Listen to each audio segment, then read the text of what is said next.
Today's webinar, we'll be going through a few enhancements that we have where we're going really beyond the barcode. So with our typical solutions, what most of our customers and partners know is that we're scanning barcodes. We're gaining efficiencies and accuracy using barcode technology for this. But there's a lot of areas where we go beyond the basics of barcoding. We're filling gaps within the Sage 100 product and solving some real world needs there. So for those of you that don't know me, my name is Dan Rodriguez, and I'll be going through today's webinar here.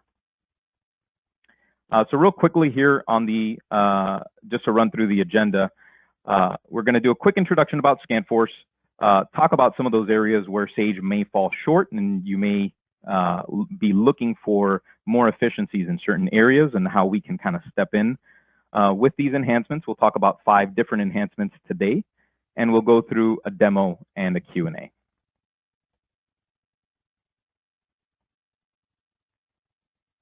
All right, so just a brief introduction. I think most of you know us, so I won't spend too much time here, but what ScanForce does is we create mobile data capture solutions for the warehouse floor, for the manufacturing floor, for salespeople who are out on the road.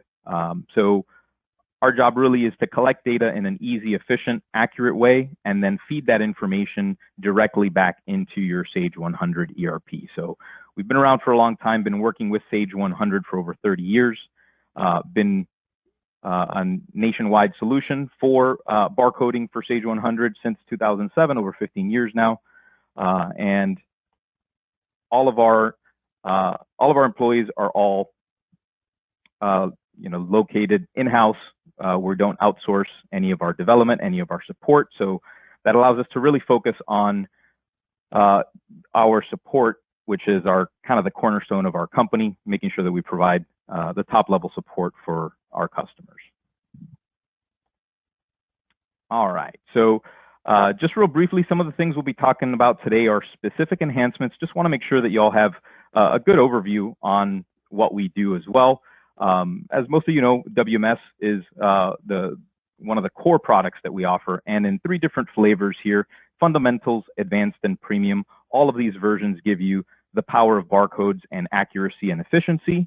Our Advanced and Premium offerings help take you to that next level if you need things like directed picking or pick and pack in a multi-stage packing environment. If you want to track bin locations and be able to do replenishments, have the system automatically direct you to what bin location you should be going to pick your inventory so that you're doing so in an efficient manner, that's where you move towards our Advanced and Premium offerings.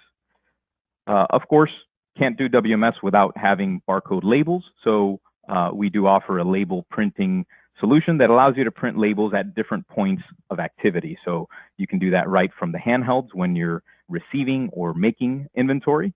And you can also do that back from within Sage. Our mobile sales solution, those of you that might not be utilizing that, allows you to create things like orders and quotes and invoices out on the field, all integrated back with Sage 100, and those seamlessly come back into Sage once that information is sent.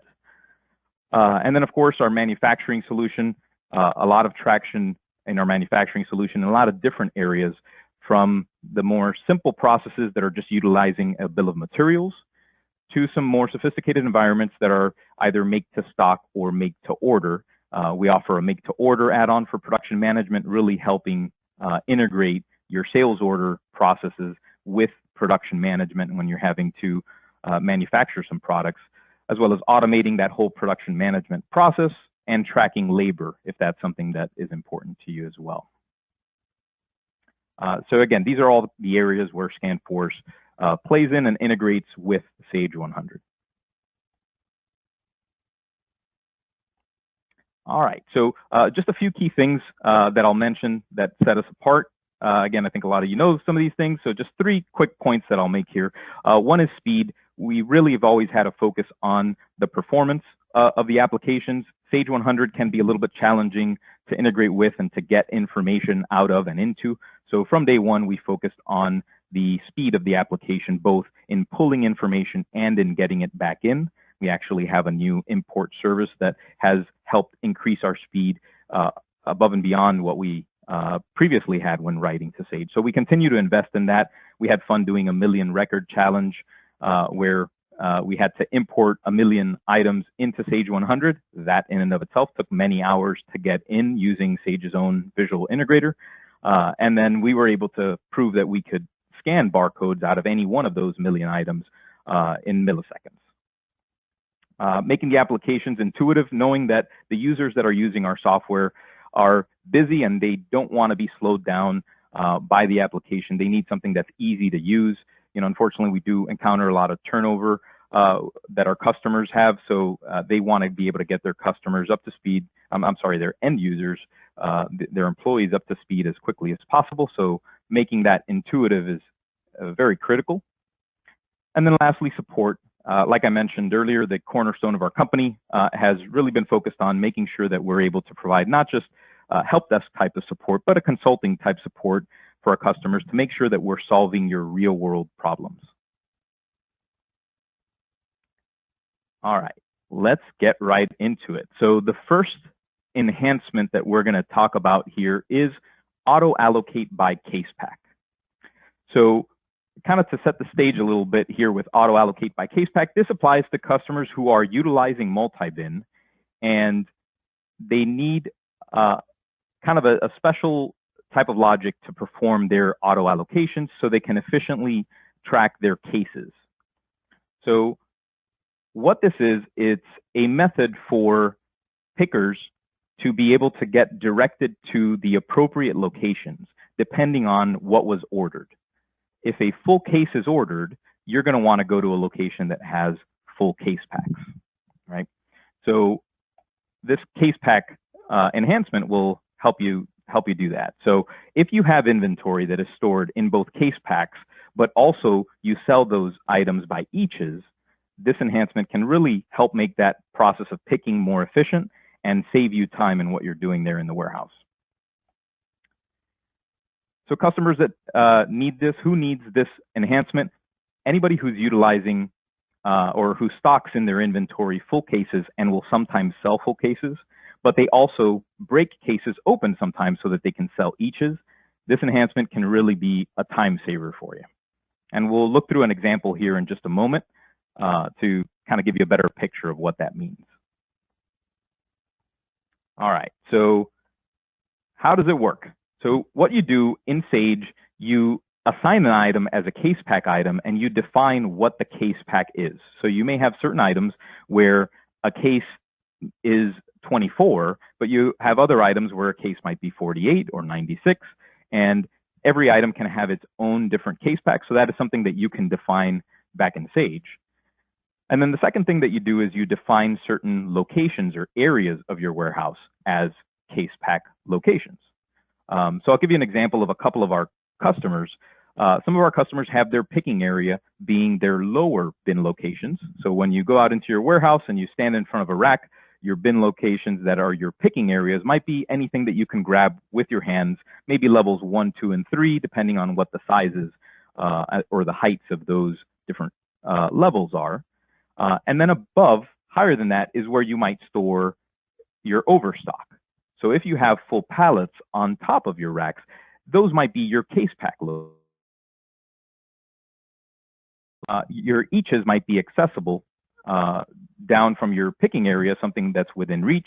Your case packs, if somebody's ordering large cases, you may want to get that from an actual case pack area, whether it's in the back of the warehouse or maybe in a higher location.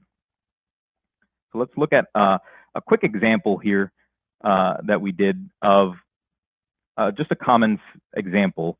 And let's say that you have an order with this item here, cap 25A, and a customer has placed an order for 1,058, a little bit of an odd quantity, but that's an order that has been placed, and that could represent a case as well as some eaches. And so here we have two columns, one with just a basic bin location order, which is a very common way to perform your picking. You want to go in bin location order so that you get the closest product first. So you see here that bin location A111 has 3, A121 has 105, and so on and so forth. So if you were trying to pick 1,058 in bin location order, it would walk the user through these different bin locations, and they would be depleting each of these bins. Once you're done picking this item, you've now depleted 4 of your bin locations that other users maybe had easier access to. In this example, this item comes in a case of 1,000. And so with the case pack logic, what it will actually do is it's going to see that the customer ordered over 1,000. And that means that they need at least 1 case. So what the system will do is it will direct them to your case pack locations to get the first 1,000. So it sends the user to the overstock location to get 1,000 from there. That way you're not depleting your normal picking area. And then from there, you have to pick the remaining balance, which is simply the 3 and the 55 from the other location. So you're not fully depleting your normal picking bins. You're taking from the overstock bins, and you're not opening cases unless you absolutely need to in your warehouse. So the system tries to send you to your case pack locations if you have items in there. If you do not have items in the case pack location, it will then fall back to your regular picking bins for that. Similarly, if you need just a couple of quantity, a very low quantity, but you only have full cases, in that case, it will direct you to the case pack. You're going to have to open a case at that point to be able to fulfill that order for the customer. Okay, so really this is about just efficiency in the warehouse, and by avoiding depleting, in this example, you were going to deplete 4 bins, and now instead you've depleted 1 bin and you still have leftover in the other ones. That's going to trigger less restocking, less just movement around of inventory in the warehouse. Any other customers that might need to pick a smaller amount will have access to it because these bins are still available. So it really avoids a lot of extra work that happens when you're not picking in this way. All right, so that is our auto-allocate by case pack. And again, if you guys have any questions about these, we'll leave a little bit of time at the end, but you can always follow up with us for a full demo. Don't have a lot of time to be able to demonstrate it all, but let me quickly get through some of the other ones to make sure we can demo some of these enhancements here. So TRM, or Transfer Request Management, is our other enhancement, and I'll quickly kind of buzz through these. What is it, when is it used, and who needs this? Transfer Request Management really helps for companies that have multiple warehouses and need to transfer items from one warehouse to another. Currently in Sage, if one of your locations needs to request product from maybe the main warehouse, there's no real way to create a transaction in Sage to make a request for a transfer. So a lot of times we see that that's done via emails. Of course, via emails, you're not putting up the proper item codes. There's no way to document it to see if you were able to fulfill all the quantities or not. So just transferring between locations and tracking it is a challenge within Sage 100 today. So we created this transfer request management, and I'll quickly describe here how it works.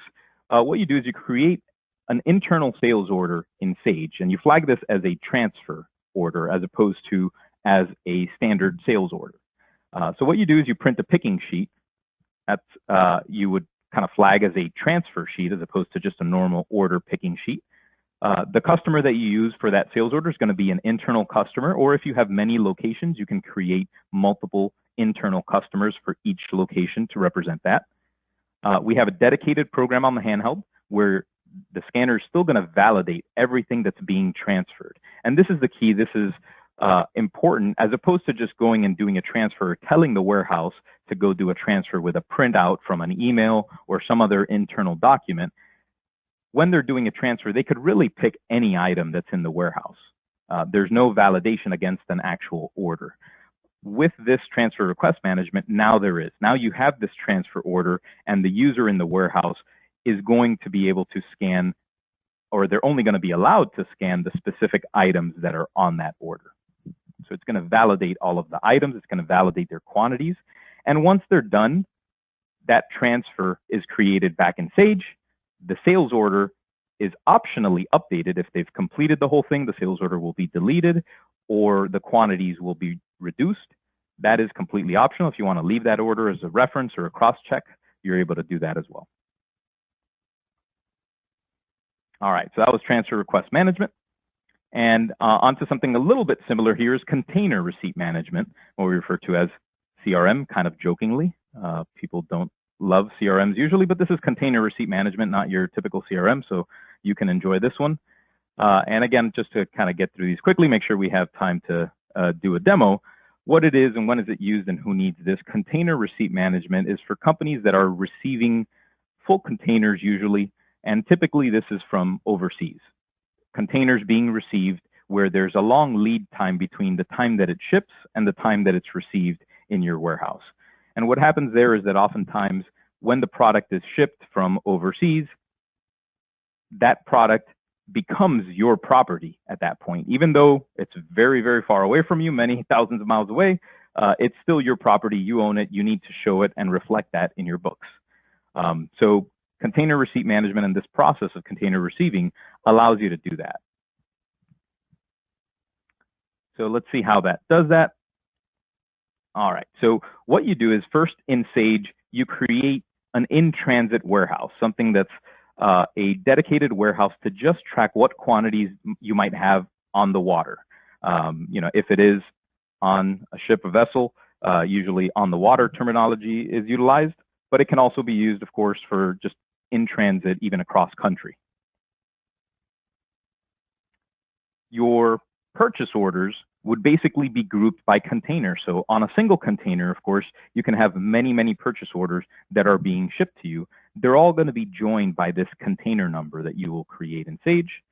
As soon as the container ships, as soon as you get word that that container is shipping, you can receive that inventory into the in-transit or on-the-water warehouse. All right. Now, when the product arrives, that's when the actual scanning is going to take place. So you've already told Sage what items are supposed to be coming to you, what items you're receiving into this in-transit or on-the-water warehouse. But when the product actually gets to you, that's when it's time to scan that product. We have a dedicated mobile program for container receiving. I'll show you this here in a couple of moments. When that container arrives, the users are going to be scanning the container or scanning the items that are coming off of the container. If for some reason there's an item on that container that was not actually notified, if they sent you the wrong item, you will notice it at that point when they scan the items. That item's not going to be basically allowed for the user. They're going to be notified that that item was not on one of the original receipts that was supposed to be there. So two more enhancements here to touch on. Outbound serialization is actually a really interesting one. I won't spend too much time on it because you kind of know if you need it. Just very quickly, you'll know if this applies to you or not.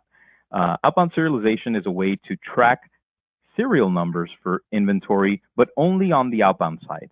So if you have a need to track the serial numbers and you want to know what customers you're actually sending a serial number to, usually what you have to do in Sage is you have to make that item a serialized item.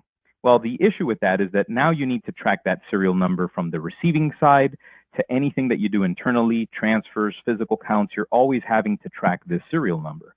And there are a lot of scenarios where you might only need to track the serial number to know who you're sending it to, because you might have to report that to the manufacturer. I'll give you an example of that.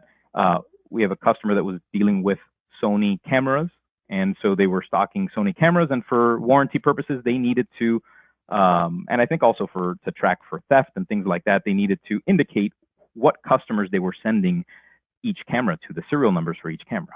Well, they were receiving pallets of these cameras. They don't want to track the serial numbers for all of these all the way in through every physical count that they do. They didn't want to have to track all of that stuff. So really, they just used our outbound serialization, track the serial numbers at the tail end of it when they're shipping it out, and that was it. And it saved them all the time for tracking serial numbers on the receiving end, on any physical counts. It was really unnecessary for them to track the serial numbers internally. It was really meant just for the outbound side. So I'll show you this one. Basically, you designate your items as outbound serial items. And then when you're shipping a sales order, it's going to ask you for the serial number on the outbound side. And then lastly here, before we jump into the demo, lastly here's the alias unit of measure. So alias unit of measure is basically a multiplier. If you have items that are stocked in both eaches and in different units, a case, a pallet, you might have inners and masters. If you have that scenario where a single item might be in different units of measure, you may find that those items have different barcodes. One barcode can represent the each, and a different barcode can represent the case. And what this does is it allows us to make the job of the warehouse worker a lot easier. If they're scanning an each, we'll put it in those terms. If I scanned a bag, and I'll show you here an example of this, I'll kind of buzz through this. We can send you the slide deck if you guys are interested in some of that later, but I'll kind of focus here on pictures because I like pictures. Here we have one of my favorite products. If you have a case of Doritos, the barcode that's on that case is actually different than the barcode that's on the bag of Doritos. So if I am a picker or if I'm somebody who's doing a physical count, if I scan a case, I want to say that I found 3 cases. I don't want to have to do the math of saying, all right, 3 times however many are in this case. So alias unit of measure helps the warehouse count in their terms, in the terms of a physical product that's actually there. So they can scan three cases, and if they were to scan a bag, they could then scan 3 bags as well. So I'm going to quickly jump on to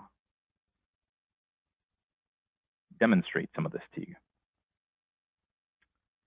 So let's jump on to a demo here.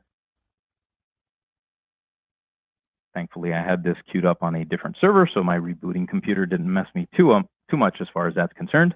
And so we'll start kind of in the sequence that we talked about it. I'm going to jump through some of these things. We'll go straight into the container receipt management. And I'll show you the mobile part of that really on the handhelds. And I know we're right up against the time. Apologize for the technical issues causing us to get a little delayed, but I'm going to go ahead and keep on. If some of you have to drop off, feel free to send us an email if you need some more information on any of these, but I'll quickly run through these different enhancements for the ones that can stay a little bit. We'll jump into order processing on the scanners, and we have a dedicated icon here for container receiving. So when you're doing your container receiving, basically you've created a container back in Sage, and you've indicated that that container was already put on the water, that product is yours, and now it's time for the warehouse to receive it. So I'm gonna use the lookup here to kind of show you, we have a couple of containers here in the system. I'm gonna go ahead and select one of these containers, the one that has just made it into the warehouse. And you can see here, I kind of left this prompt here instead of bypassing it to show you that the from warehouse is really the TRN, the in-transit warehouse. And what we're going to be sending that product to is our 001 warehouse. So I'm in the East warehouse, I'm receiving this inventory, but really behind the scenes, what's going to happen is a warehouse transfer since we already own that product. So if we do have multi-bin, again, multi-bin is not required, but if we do have multi-bin, we might receive this into a receiving bin. And now we can start scanning the items as they're coming off of the container. Now, one of the real nice things about this container receiving is that on a container, the items are not going to be nice and organized in any way. You might have multiple purchase orders. They're all going to be mixed together. The user is going to have to hop from one PO to the other. And so this kind of just groups it all and makes it so that you don't have to worry about that part of it. You're just scanning the items in any sequence as they're coming off of the container, as they're coming off of the truck there. So again, I'll just use the lookup over here to choose some of these. And so we'll scan 5 of this one, 5 of this one. Again, I'm using the lookup here on the screen, but as you know, we'll scan the barcodes when the product's actually there in front of us. And when you're done receiving that container, you have the option to send this information to Sage. It tells you what you've scanned, if you've missed anything, and then it's time to send that data over. And what that does, again, since you had already received the item into your in-transit warehouse, and actually in my example, my in-transit warehouse was not multi-bin enabled, but my destination warehouse was my actual, of course, that East warehouse that was there. And if we look, this transfer was created. The container number is called out and referenced here in the header comment, and all of the items that I scanned show up here in the transfer. With our advanced and premium modules, we do have options for auto post, but right now I'm showing to you how it ends up in the transaction entry. Still gives somebody the opportunity to review it if they need to, and then finally make the decision to do the update. That was a quick view of container receipt management. Again, we can show you a much more hands-on demo if you guys are interested. Just let us know. And I'll quickly jump over now to outbound serialization. And so I'll show you here outbound serialization. I've turned on outbound serialization for an item that's very relevant in 2022, an AM/FM stereo.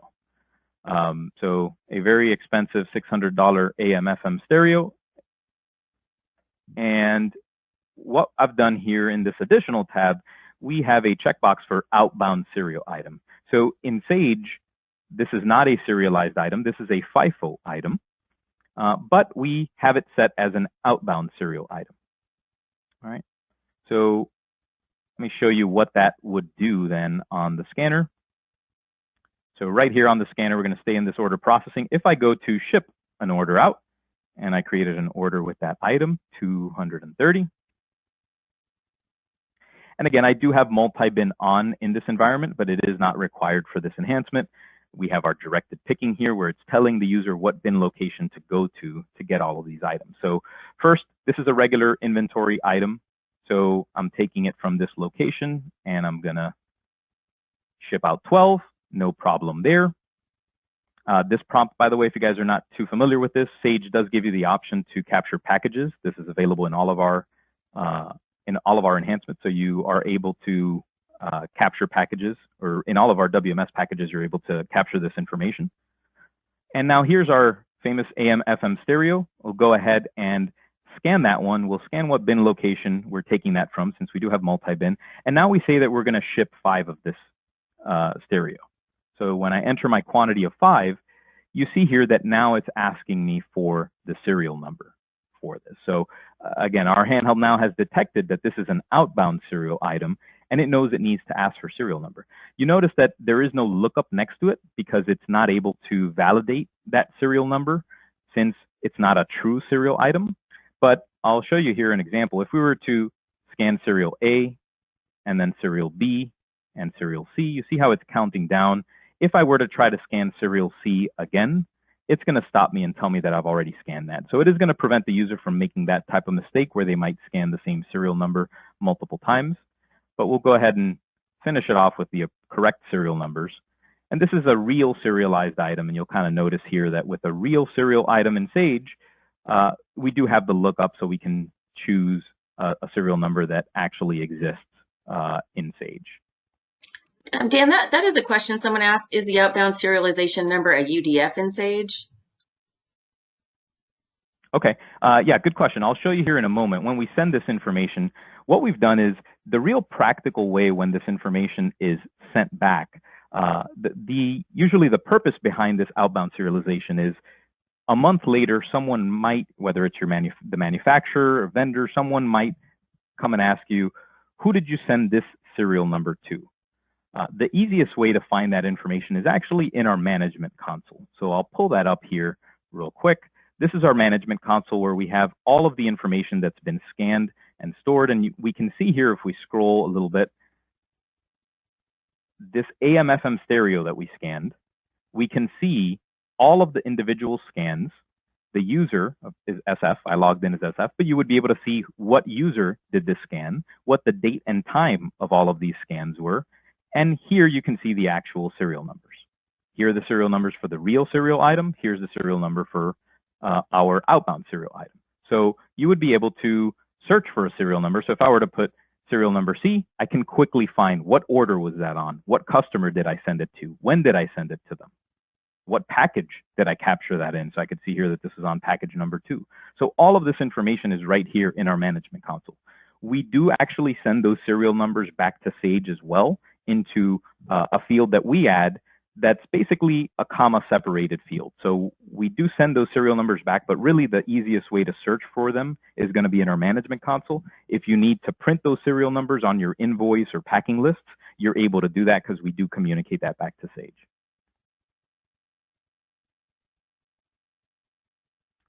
All right, I think the last one that I'll show you here is going to be the alias unit of measure, again, our Doritos bag.